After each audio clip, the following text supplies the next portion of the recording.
Salute Bharat. Salute ഭാരതിൽ ഇന്ന് നമ്മോടൊപ്പമുള്ളത് doctor ജയപ്രസാദാണ്. Sir നമസ്കാരം. നമസ്തേ sir, നമ്മൾ പശ്ചിമേഷ്യൻ യുദ്ധം ഇപ്പോൾ എങ്ങനെയാണിത്, അവസാനമായോ അതോ എന്തായി, പിന്നെ എവിടെയായി എന്നിങ്ങനെ ഒരു ആശങ്കയിലാണ്. പശ്ചിമേഷ്യൻ യുദ്ധം എന്ന് പറയുമ്പോൾ അതിൽ ഒരുപാട് നമ്മുടെ സുഹൃത്തുക്കളും ബന്ധുക്കളുമായിട്ടുള്ളവരൊക്കെ തന്നെ ഈ പശ്ചിമേഷ്യൻ രാജ്യങ്ങളിലുണ്ട്. സാർ, പശ്ചിമേഷ്യൻ യുദ്ധത്തിൻ്റെ മൂലകാരണം എന്ത് എന്ന് നമ്മൾ പരിശോധിക്കുമ്പോൾ ഇസ്രയേലിന് നിർണായകമായ ഒരു പങ്ക് ഈ പശ്ചിമേഷ്യൻ യുദ്ധത്തിൽ ഉണ്ടല്ലോ. സാർ, ഇപ്പോൾ അതിൽ നിന്ന് ആ യുദ്ധം ഇങ്ങനെ പശ്ചിമേഷ്യൻ യുദ്ധം ഇങ്ങനെ നടക്കുമ്പോൾ ഇസ്രയേൽ ഇതാ ലെബനനെ വീണ്ടും ആക്രമിച്ചിരിക്കുന്നു. ഹിസ്ബുള്ളയാണ് പിന്നെ ഈ പറയുന്ന ഇസ്രയേലിൻ്റെ ലക്ഷ്യം.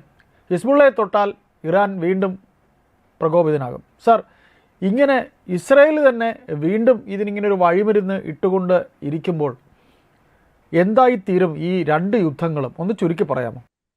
അല്ല, പശ്ചിമേഷ്യയിലെ സംഘർഷം എന്ന് പറയുന്നത് നമ്മുടെ മറ്റ് ലോക സമൂഹത്തിൽ നടക്കുന്ന വിഷയങ്ങളുമായി താരതമ്യം ചെയ്യുമ്പം വളരെ സങ്കീർണമായ ഒരു വിഷയമാണ്. പശ്ചിമേഷ്യയിലെ യുദ്ധമാണെങ്കിലും അവിടെ നമ്മൾ പ്രതീക്ഷിക്കുന്ന സമാധാനവും അത്ര ഈസി അല്ല. കാരണം ഇതിൽ ബഹുഭൂരിപക്ഷം വിഷയങ്ങളിലും ഒന്നോ രണ്ടോ മൂന്നോ രാജ്യങ്ങളാണ് പൊതുവെ ഈ സംഘർഷത്തിൽ അല്ലെങ്കിൽ തർക്കത്തിൽ ഏർപ്പെടുക. ഉദാഹരണത്തിന് ഉക്രൈൻ റഷ്യ വാർ, രണ്ട് രാജ്യങ്ങൾ തമ്മിലുള്ള സംഘർഷമാണ്.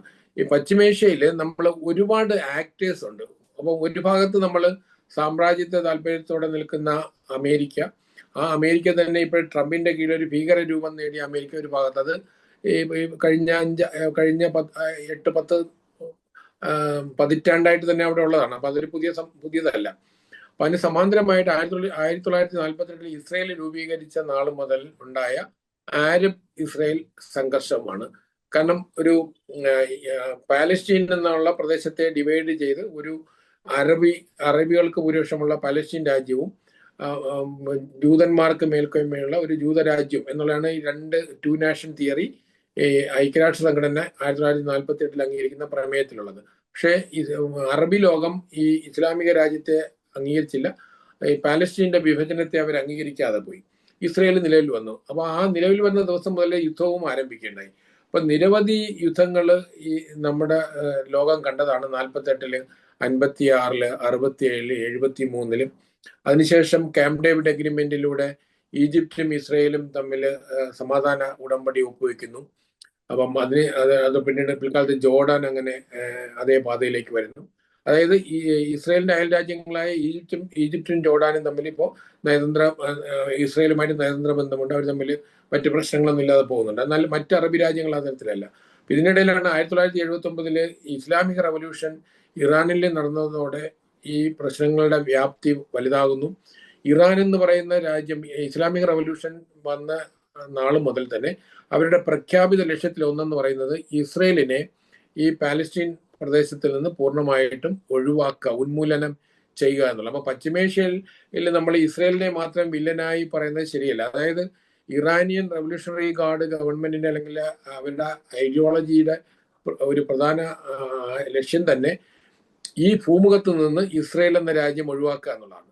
അപ്പൊ 1982-ലാണ് ഹിസ്ബുള്ള രൂപീകരിക്കുന്നത്. അത് ലെബനൻ ആസ്ഥാനമാക്കിയിട്ടാണ്. അത് ശരിക്കും അതായത് ഇറാനിയൻ റവല്യൂഷന് 3 വർഷങ്ങൾക്ക് ശേഷമാണ്. ഏതാണ്ട് 1500ഓളം IRGCയുടെ ഭടന്മാര് അന്ന് സിറിയയുടെ കൈവശമുണ്ടായിരുന്ന ഈസ്റ്റേൺ ലെബനൻ പ്രദേശത്താണ് ഈ ഹിസ്ബുള്ളയ്ക്ക് ട്രെയിനിങ്ങും കൊടുക്കുന്നത്. അതൊരു മിലിഷ്യ ആയിട്ടാണ് രൂപം കൊള്ളുന്നത്. അങ്ങനെ 82 മുതൽ ഹിസ്ബുള്ള രൂപീകരിക്കുന്ന നാൾ മുതൽ ഹിസ്ബുള്ളയുടെ പ്രഖ്യാപിത ലക്ഷ്യം എന്ന് പറഞ്ഞാൽ ഇസ്രയേലിനെ അവിടെ നിന്ന് ഒഴിവാക്കുക എന്നുള്ളതാണ്. അപ്പൊ നമ്മളറിയാം, നമ്മുടെ ഇന്ത്യയും ഇതിൽ വിഭജനത്തിന്റെ ചരിത്രമുള്ള രാജ്യമാണ്. നമ്മളിപ്പോൾ ഇന്ത്യയിൽ ഏതെങ്കിലും ഒരു സംഘടന നാളെ തുടങ്ങിയിട്ട് പാകിസ്ഥാനെ അവിടെ നിന്ന് ഉന്മൂലനം ചെയ്യുക എന്ന് പറഞ്ഞ് ഉന്മൂലനം ചെയ്യുക എന്നുള്ള ലക്ഷ്യത്തോടെ പ്രവർത്തിക്കുക. ഇവിടെ നിന്ന് റോക്കറ്റുകളും അതുപോലെയുള്ള ചെറിയ ചെറിയ കാര്യങ്ങളായിരിക്കും ചെയ്യുക. പക്ഷേ അതിന്റെ തിരിച്ചടി എന്ന് പറഞ്ഞാൽ നമ്മൾ പ്രൊപ്പോർഷണൽ ആയിട്ടുള്ള തിരിച്ചടിയല്ല ഇസ്രയേൽ കൊടുക്കുക. ഇസ്രയേലിൽ സാധാരണ ഒരു ജൂതനെ കൊല്ലുകയാണെങ്കിൽ ഇസ്രയേലിൽ 100 പേരെ തിരിച്ചു കൊല്ലുന്ന ഒരു ചരിത്രമാണ്. അൺപ്രൊപ്പോർഷണൽ ആയിട്ടുള്ള ഒരു റിയാക്ഷൻ ഇസ്രയേലിൽ തുടക്കം മുതൽ ഉണ്ടായിട്ടുണ്ട്. അത് ഇനിയും തുടരുക തന്നെ ചെയ്യും. അത് നമ്മൾ ഈ വിഷയത്തിന്റെ കാതലായ വശങ്ങളെ നമ്മൾ പഠിക്കുമ്പോൾ നമ്മൾ ഈ കേരളത്തിൽ നടക്കുന്ന ചർച്ചകൾ പലപ്പോഴും വസ്തുതകൾ ശരിയായി മനസ്സിലാക്കിയിട്ടല്ല. ഇതിൽ നമ്മളെല്ലാം ഇസ്രയേലിനെ മാത്രം വില്ലൻ സ്ഥാനത്ത് നിർത്തുന്നത് ശരിയല്ല. കാരണം ഹിസ്ബുള്ള എന്ന് പറയുന്ന സംഘടന ഒരു മിലിഷ്യ രൂപീകരിക്കുന്നു. അത് 100% ഇറാൻ സ്പോൺസേഡ് ഷിയ മിലിഷ്യയാണ്.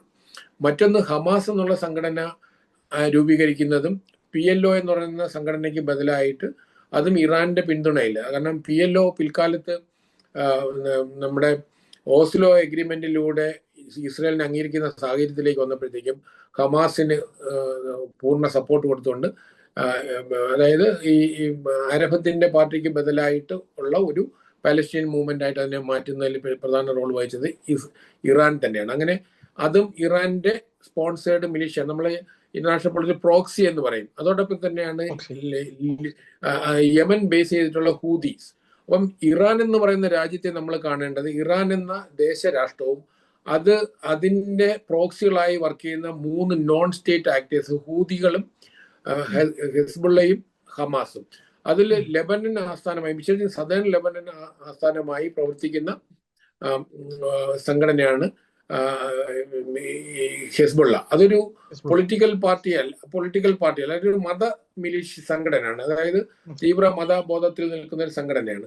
അപ്പം ഒരു തരത്തിലും നമ്മൾ ഈ പറയുന്ന ആധുനിക നമ്മൾ പറഞ്ഞ ജനാധിപത്യ ആശയം അനുസരിച്ചിട്ടുള്ള പരസ്പര സഹകരിച്ച് സമന്വയത്തിലൂടെ ചർച്ചയിലൂടെ ജീവിച്ചു പോവുക എന്നുള്ളതിന് പകരം ഒരു വിഭാഗത്തെ പൂർണ്ണമായിട്ടും ഒഴിവാക്കുക എന്നുള്ളതാണ്. അപ്പൊ അതിലെ പ്രധാന കാരണം ഈ സദേൺ ലെബനനിലെ ഡെമോഗ്രഫി മാറുന്നത്, പാലസ്തീനിയൻ അഭയാർത്ഥികൾ ലെബനനിൽ കടന്നു കയറി അങ്ങനെ അവിടെ ഭൂരിപക്ഷ സമൂഹമായി മാറുകയാണ്. യഥാർത്ഥത്തിൽ ലെബനൻ നേരത്തെ ക്രിസ്ത്യൻ ഭൂരിപക്ഷ രാജ്യമാണ്. അത് പിന്നീട് മുസ്ലിം ഭൂരിപക്ഷ കൂടെ ആയി.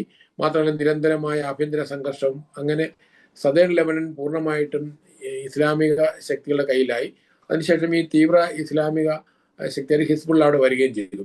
അപ്പൊ എന്തുകൊണ്ട് ഇസ്രയേൽ ഹിസ്ബുള്ളയെ ആക്രമിക്കുന്നു? കാരണം നമുക്കറിയാമല്ലോ, 2023 ഒക്ടോബർ 7 ലോകം കണ്ട ഏറ്റവും വലിയ തീവ്രവാദ ആക്രമണം ഹമാസിന്റെ നേതൃത്വത്തിൽ ഇസ്രയേലിന്റെ നിരപരാധികളായ 1500ഓളം നിരപരാധികളായ സിവിലിയൻ ഇസ്രയേലി പൗരന്മാരെ കൊന്നുകൊണ്ടും 300 പേരെ അഭയാർത്ഥികളായി ഹമാസ് നടത്തിയ തീവ്രവാദ ആക്രമണത്തിനെ തുടർന്നാണ് ഹമാസ് ഇസ്രയേൽ വാർ, ഇന്ന് നമ്മൾ നടക്കുന്ന ഈ വാർ തുടങ്ങുന്നത്. അതിനു മുമ്പ് നിരവധി യുദ്ധങ്ങൾ ഉണ്ടായെങ്കിൽ പോലും. അപ്പൊ ആ വാർ എക്സ്റ്റെൻഡ് ചെയ്യുന്നത് ഹിസ്ബുള്ള ഇടപെടുകയും ഹൂതി ഇടപെടുകയും ചെയ്യും. അപ്പൊ ഇറാൻ ആദ്യകാലത്ത് ഇടപെട്ടിരുന്നില്ല. അപ്പം ആ ഹമാസിനെ ഇസ്രയേൽ ആക്രമിക്കുന്ന ആ സമയത്താണ് ഹൂതികൾ ഇസ്രയേലിനെ ആക്രമിക്കാൻ തുടങ്ങി. സമാന്തരമായിട്ട് ഹിസ്ബുള്ളയും, അതായത് 3 ഇറാനിയൻ പ്രോക്സികളാണ് അന്ന് ഇസ്രയേലിനെ നേരിടുന്നത്. അപ്പൊ ഈ സമയത്താണ് അവസാനം അത് 2025 ആകുമ്പോഴത്തേക്കും ഇസ്രയേല് ഇറാനെ ആക്രമിക്കുന്ന സാഹചര്യമുണ്ടായി. അത് ഇസ്രയേലല്ല ആദ്യം ആക്രമിച്ചത്, ഇറാനാണ് ഇസ്രയേലിലേക്ക് മിസൈൽ അയക്കുന്നത്. അതിനുശേഷമാണ് ഇസ്രയേൽ ആക്രമിക്കുന്നത്. ആ ആക്രമണം നടക്കുന്നതിനിടയിലാണ് അമേരിക്ക ഇടപെടുന്നു. അമേരിക്ക അവരുടെ ആണവ കേന്ദ്രങ്ങളെ അന്ന് ബോംബിടുന്നു. പക്ഷെ 2025 ജൂണിൽ അവിടെ വെടിനിർത്തൽ പ്രഖ്യാപിക്കുകയുണ്ടായി. പക്ഷെ പിന്നീട് അത് 2026 ഫെബ്രുവരി 28 വീണ്ടും യുദ്ധം പുനരാരംഭിക്കുകയുണ്ടായി. അപ്പം ആ യുദ്ധമാണ് ഇപ്പം വെടിനിർത്തലിന്റെ പശ്ചാത്തലത്തിലാണ് ഇപ്പം നമ്മുടെ ചർച്ച നടക്കുന്നത്. പക്ഷേ ഇവിടുത്തെ വിഷയം എന്ന് പറഞ്ഞാൽ യാതൊരു തരത്തിലുള്ള നയതന്ത്ര നിയമങ്ങളും പാലിക്കാത്തൊരു രാജ്യമാണ് ഇന്നത്തെ ട്രംപിന്റെ അമേരിക്ക. അതോടൊപ്പം അതുപോലെയുള്ള രാജ്യം തന്നെയാണ് ഇറാൻ. അപ്പൊ നമുക്ക് ഇറാനെയും അമേരിക്കയും നമുക്ക് സപ്പോർട്ട് ചെയ്യാൻ കഴിയില്ല എന്നുള്ളതാണ്. രണ്ടുപേരും അന്താരാഷ്ട്ര തലത്തിൽ നമ്മളൊരു റൂൾ ബേസ്ഡ് വേൾഡ് ഓർഡർ എന്ന് പറയുന്ന ആ റൂളിനെ അംഗീകരിക്കാത്ത രാജ്യങ്ങളാണ്. കാരണം ഇറാൻ എന്ന രാജ്യമായി കാണുന്നതിന് മേലെ ഇറാനെ നമ്മൾ 3 പ്രോക്സികൾക്ക് ആവശ്യമായ സാമ്പത്തികവും സൈനികവുമായ പിന്തുണയും കൊടുത്തുകൊണ്ട് ഈ മേഖലയിലെ സമാധാനത്തെ ഇല്ലാതാക്കുന്നതിൽ ഇറാന് വലിയ റോളുണ്ട് എന്നുള്ളത്. അപ്പൊ അതിന് അവരുടേതായ ന്യായീകരണങ്ങൾ ഉണ്ടാകാം. അത് ഇറാനിലെ റവല്യൂഷണറി ഗാർഡിന്റെ ഭരണത്തിന്റെ ലക്ഷ്യവും ഇസ്രയേലിനെ ഒഴിവാക്കുക എന്നുള്ളത് തന്നെയാണ്. അപ്പം ഇന്ത്യ പാകിസ്ഥാൻ ബന്ധത്തിൽ നമ്മൾ പാകിസ്ഥാനെ ഒഴിവാക്കുക എന്ന് പറഞ്ഞിട്ട് ഇന്ത്യയിൽ ഏതെങ്കിലും ഒരു മിലിഷ്യ ഗ്രൂപ്പ് നാളെ ഇതുപോലെ മിസൈൽ അയക്കുന്ന ഒരു സാഹചര്യം ഉണ്ടായി കഴിഞ്ഞാൽ എന്തായിരിക്കും? പക്ഷെ നമ്മൾ അതിന് പകരം പാർട്ടീഷൻ ഒരു യാഥാർത്ഥ്യമായി അംഗീകരിച്ച് നമ്മൾ സമാധാനത്തോടെ ജീവിക്കുന്നു. അപ്പൊ ആ തരത്തിലൊരു 2 നാഷൻ തിയറി അംഗീകരിക്കാൻ ഇസ്ലാമിക ലോകം തയ്യാറാകുന്നത് വരെ പ്രശ്നം കണ്ടിന്യൂ ചെയ്യും. പക്ഷേ വേറൊരു വിഷയം വരുന്നത്, ഈ ടു നാഷൻ തിയറി അന്ന് UNO ഡിവൈഡ് ചെയ്ത പാറ്റേണിലല്ല ഇപ്പം നിൽക്കുന്നത്. കാരണം ഇസ്രായേൽ ഒരുപാട് പ്രദേശങ്ങൾ പിൽക്കാലത്ത് പല യുദ്ധങ്ങളിലായിട്ട് പിടിച്ചെടുക്കുകയുണ്ടായി. അതൊക്കെ നമ്മൾ സമാധാന ചർച്ചകളിലൂടെ അത്തരം പ്രശ്നങ്ങൾക്ക് പരിഹാരം കണ്ടെത്താവുന്നതേ ഉള്ളൂ. പക്ഷെ ആ തരത്തിലുള്ള ഒരു നയതന്ത്രപരമായ സൊല്യൂഷൻ ഇന്നത്തെ സാഹചര്യത്തിൽ പശ്ചിമേഷ്യയിൽ സാധിക്കില്ല. മറ്റൊരു വിഷയം വരുന്നത്, നമ്മുടെ ഇതില് ബലിയാടാകുന്ന 6 രാജ്യങ്ങളുണ്ട്. കാരണം ഈ ഇസ്രയേൽ ഇറാൻ സംഘർഷത്തിന്റെ ഒരു ഐഡിയോളജിക്കൽ തലത്തിൽ ഇതിൽ നിന്ന് മാറി, എന്നാൽ ഇസ്രയേലുമായിട്ട് അത്ര വലിയ ശത്രുതയും ഇല്ല സ്നേഹവും ഇല്ലാതെ പോയിരുന്ന GCC രാജ്യങ്ങളാണ് 6 GCC രാജ്യങ്ങൾ: Saudi Arabia, Qatar, Oman, UAE, Kuwait തുടങ്ങിയിട്ടുള്ള ഖത്തർ, ഈ തുടങ്ങിയ രാജ്യങ്ങൾ ആണ് അതിൽ പെടുന്നത്. അപ്പം ഈ 2025 യുദ്ധമാകുമ്പോഴത്തേക്കും ഇറാനെ ഇസ്രയേൽ ആക്രമിക്കുന്ന സമയത്ത്, അമേരിക്ക ആക്രമിക്കുന്ന സമയത്ത് അമേരിക്കൻ താവളങ്ങൾ ഉണ്ടെന്നുള്ള പേരിലാണ് ഇറാൻ ആദ്യമായിട്ട് ഖത്തറിനെ ആക്രമിക്കുന്നത്. പിന്നീട് അത് മറ്റു രാജ്യങ്ങളിലേക്ക് എക്സ്റ്റെൻഡ് ചെയ്യുന്ന സാഹചര്യമുണ്ടായി. ഇപ്പൊ കഴിഞ്ഞ ദിവസവും കുവൈറ്റിനെ ആക്രമിച്ചത് അമേരിക്കൻ ഇറാന്റെ കപ്പലിനെ ആക്രമിച്ച പശ്ചാത്തലത്തിലാണ്. അപ്പം അമേരിക്കയുമായിട്ട് സൈനിക സഖ്യമുള്ള ഈ 6 രാജ്യങ്ങളെ ആക്രമിക്കുക എന്നുള്ള പോളിസിയാണ് നിലവിലെ ഇറാന്റെ നയം. കാരണം ഇറാന് അമേരിക്കയിൽ പോയി ആക്രമിക്കാൻ കഴിയില്ല. പക്ഷെ അവിടെ ഇരയാകുന്നത് നിരപരാധികളായ സിവിലിയൻസ് ആയിട്ടുള്ള ഒരുപാട് പ്രവാസികളുള്ള ഈ 6 രാജ്യങ്ങൾ. വിശേഷിച്ച് ഇന്ത്യയിലെ 95 ലക്ഷം ഇന്ത്യക്കാർ ഈ 6 രാജ്യങ്ങളിൽ ജോലി ചെയ്യുന്നുണ്ട്. ഇപ്പൊ ഈ കഴിഞ്ഞ ദിവസം കൊല്ലപ്പെട്ട ഒരു ഇന്ത്യൻ പൗരനുണ്ട്. അപ്പൊ ആ തരത്തിൽ നോക്കുമ്പോഴും നമ്മുടെ സമ്പദ് വ്യവസ്ഥയും നമ്മുടെ ഈവൻ ഈ കേരളത്തിലെ ഓരോ അടുക്കളയും ബാധിക്കുന്ന വിഷയമാണിത്. അതുപോലെ ലോക സമ്പദ് വ്യവസ്ഥയെ തന്നെ ഇത് കാര്യമായി ബാധിക്കും. കാരണം എണ്ണയുടെ അല്ലെങ്കിൽ ഓയിലിന്റെ പ്രൈസ് വളരെയധികം വർദ്ധിക്കുകയും ദരിദ്ര പിന്നോക്ക രാജ്യങ്ങൾ ഇപ്പൊ തന്നെ ഏതാണ്ട് 27ഓളം രാജ്യങ്ങൾ IMF-നെ സമീപിച്ചിട്ടുണ്ട്. അത്രയധികം സാമ്പത്തികമായ. സാർ ഞാനൊന്ന് ഇടപെടുകയാണ് സാറേ, നമുക്ക് സമയക്കുറവ് മൂലമാണ് ഞാൻ ഇടപെടുന്നത് സാർ. അപ്പോൾ നമ്മൾ ഇപ്പോഴത്തെ പശ്ചാത്തലമാണ് സാർ നമ്മൾ ഇത്രയും വിവരിച്ചത് സാർ. അപ്പോൾ ഈ ലെബനനിൽ ഇസ്രയേലിൻ്റെ ആക്രമണം അത് ഇനിയും തുടരുമെന്നാണോ? അതിങ്ങനെ തുടരുന്നതിൽ ഇസ്രയേൽ ഇങ്ങനെ ഒരു ഭാഗത്ത് ലെബനനെ ആക്രമിച്ചുകൊണ്ടിരിക്കുന്നത് ഇനി അമേരിക്ക ഇടപെടുമോ? കാര്യം ഇവിടെ ഇപ്പോൾ നമ്മൾ സംസാരിച്ച പശ്ചിമേഷ്യൻ യുദ്ധത്തിൽ ഇസ്രയേലിന് വേണ്ടിയാണ് അമേരിക്ക ഇടപെട്ടത്. അതിൽ ഇസ്രയേൽ പ്രസിഡന്റ് നെതന്യാഹുവിനെ US പ്രസിഡന്റ് വിളിച്ച് ശകാരിച്ചതായൊക്കെ വാർത്ത വന്നു സാർ. ഇപ്പോൾ ഈ ലെബനിൽ നടക്കുന്ന ഈ വെടിനിർത്തലിന് ശേഷമാണ് ഇപ്പോൾ വീണ്ടും ഇവർക്ക് ഇസ്രായേലിൻ്റെ ആക്രമണം ലെബനിൽ ഉണ്ടായിരിക്കുന്നത് സാർ. ഇതിൽ എന്തെങ്കിലും ഒരു നീക്കുപോക്ക് വേറെ ഏതെങ്കിലും ഇപ്പോൾ മറ്റ് രാജ്യങ്ങൾ, ഇപ്പോൾ US തന്നെ ഇസ്രായേലുമായി സംസാരിക്കുകയോ അങ്ങനെ എന്തെങ്കിലും ഒരു നീക്കുപോക്ക് ഇതിൽ ഉണ്ടാകാൻ സാധ്യതയുണ്ടോ? ഒന്ന് ചുരുക്കി പറയാമോ സാർ? ഇതിന്റെ പറയൂ സാർ. ഇസ്രായേലിന്റെ മാത്രം പ്രശ്നമല്ല, ഇത് ഹിസ്ബുള്ള. ഇപ്പൊ ഈ യുദ്ധത്തിൽ ഇപ്പൊ നമ്മൾ കാണുന്നത് ഹമാസുമായിട്ടുള്ള യുദ്ധത്തിന്റെ ഏതാണ് ഹമാസ് പരാജയപ്പെടുന്ന സ്റ്റേജിൽ വെടിനിർത്തൽ വരുന്നു.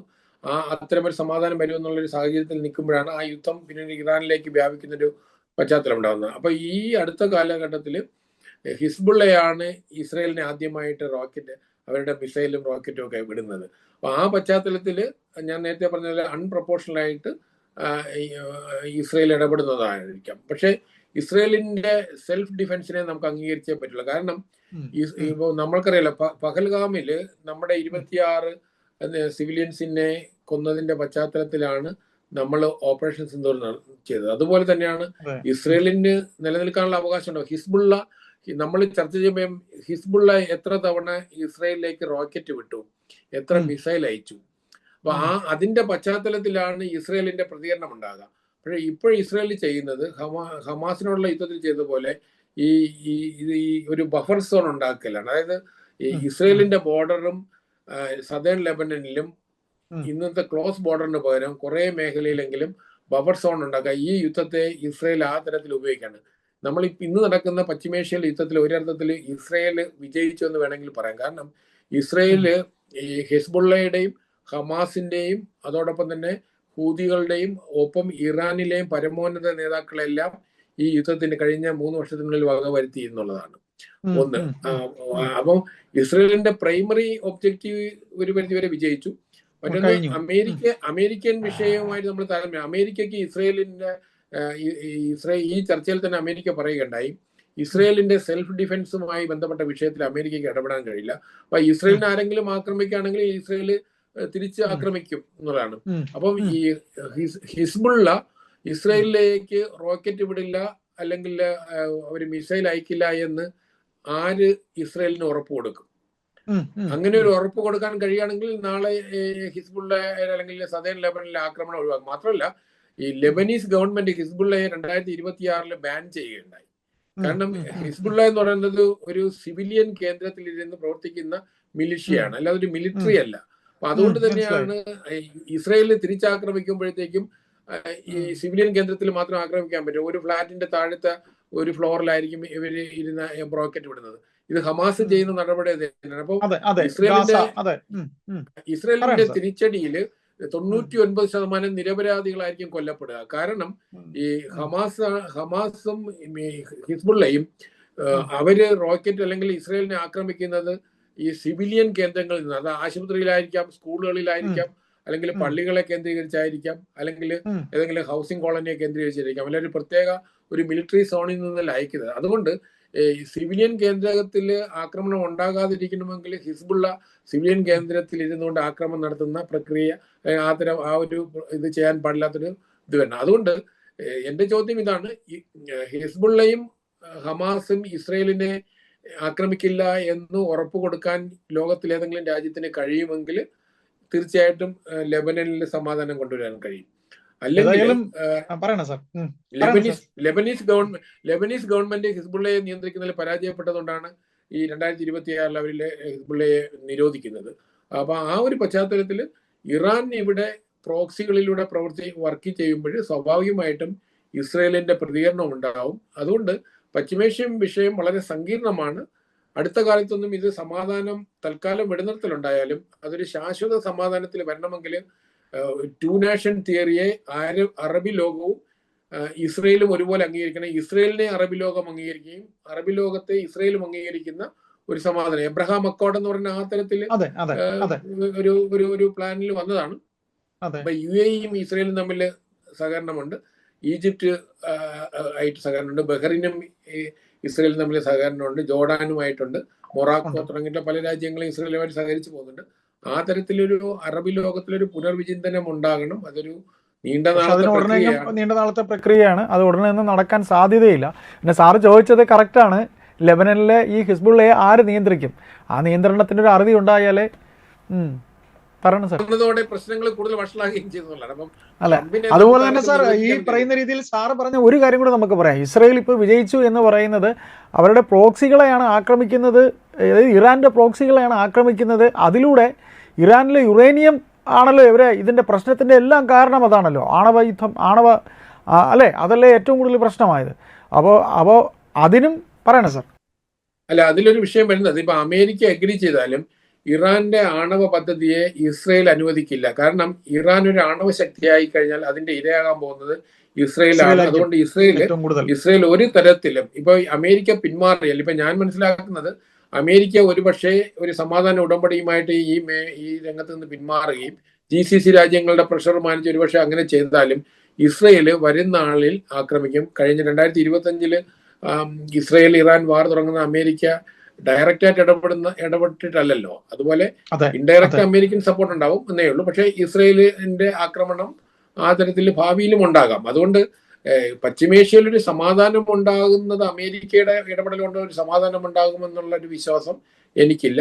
അത് ഞാൻ നേരത്തെ പറഞ്ഞതുപോലെയുള്ള പാലസ്തീനിയൻ വിഷയം റിസോൾവ് ചെയ്യുകയും അറബി ലോകവും ജൂത സമൂഹവും ഒന്നിച്ചു കഴിയാൻ തീരുമാനിക്കുകയും ചെയ്യുന്നത് വരെ ഇന്ന് പല രാജ്യങ്ങളും അത് അംഗീകരിച്ചിട്ടുണ്ടെങ്കിലും ഈ ഇറാനിയൻ പ്രോക്സികള്, മിലിഷ്യകള്, ടെററിസ്റ്റ് ഗ്രൂപ്പുകൾ അവരംഗീകരിച്ചിട്ടില്ല. അതുള്ളിടത്തോളം കാലം ഈ സംഘർഷവും തുടരും. പക്ഷെ അതിൽ നമുക്ക് ഇപ്പോൾ പശ്ചിമേഷ്യൻ യുദ്ധം നമ്മളെ എത്ര കണ്ട് ബാധിക്കുന്നു എന്നുള്ളത് കൊണ്ട് തന്നെ ഇന്ത്യ പോലുള്ള രാജ്യങ്ങൾ ഇപ്പോൾ നമ്മൾ വളരെ ആകുലതയിലാണ്.